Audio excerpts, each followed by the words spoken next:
Hey, this is Teke Nation Live, the #1 channel voicing the voiceless. Have you subscribed on our YouTube channel? If you haven't, please support us by subscribing on our YouTube channel. And the cost of living in Kenya, in a shoot outside the roof.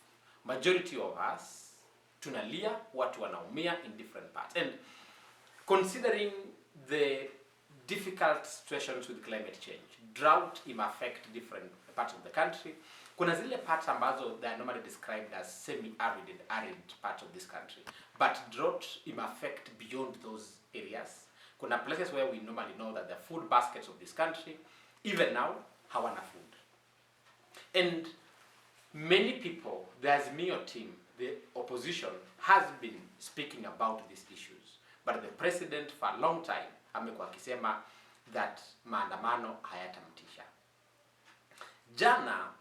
Juzi, Eric Omondi organized for another demonstration against the high cost of living.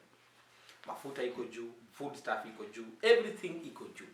Hakuna mahali penye mwananchi anasikia vizuri. At the same time, the same government inajaribu kuwa very innovative on how to tax Kenyans more. So it means on the little income that Kenyans earn, they want to tax those Kenyans more. At the same time, cost your products nayo expand. Meaning, it is only you earn, you buy food, you eat, and that is it. Nothing else.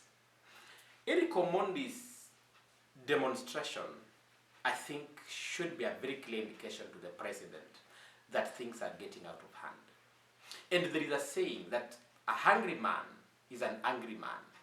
I just hope the president understands this message clearly. There are many people near the president, but I just hope they tell him the honest truth.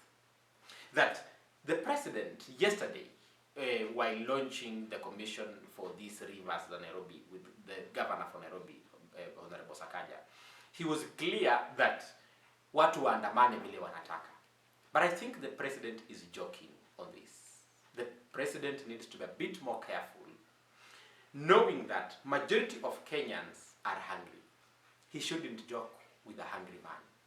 When majority of these people are hungry, and majority of them are young people, youthful people, who have got nothing to lose, I can assure the president that he might take this for granted, but it might be bigger than he thinks. So he may really find a way of pushing back the opposition, that's me or guys, it's fine. But if at all the Kenyan citizens decide to join Eric Omondi and push for what they feel is theirs, even the president with all those people around him, they will have nothing to do. So I think the president needs to come out with speed and start clearly telling Kenyans what he is doing beyond praying to ensure that life becomes a bit bearable for majority of the Kenyans. I am a strong believer that above these skies, there is the supreme being who is God. But I'm also aware that faith without action is dead.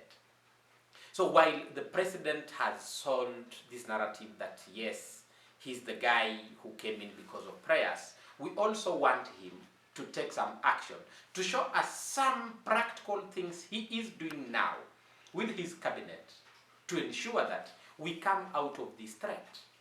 Because this is serious. Drought may affect Kenya in a way that it has never been seen before. People have lost their animals, they have lost the source of livelihood. Watu hawana food.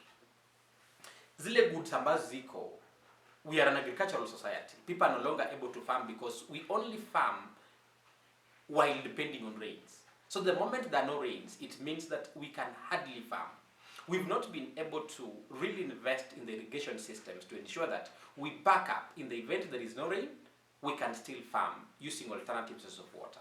This hasn't happened. And I think this should be something that should push the president and his cabinet to think a bit more creatively on how we want to mechanize and run our agriculture.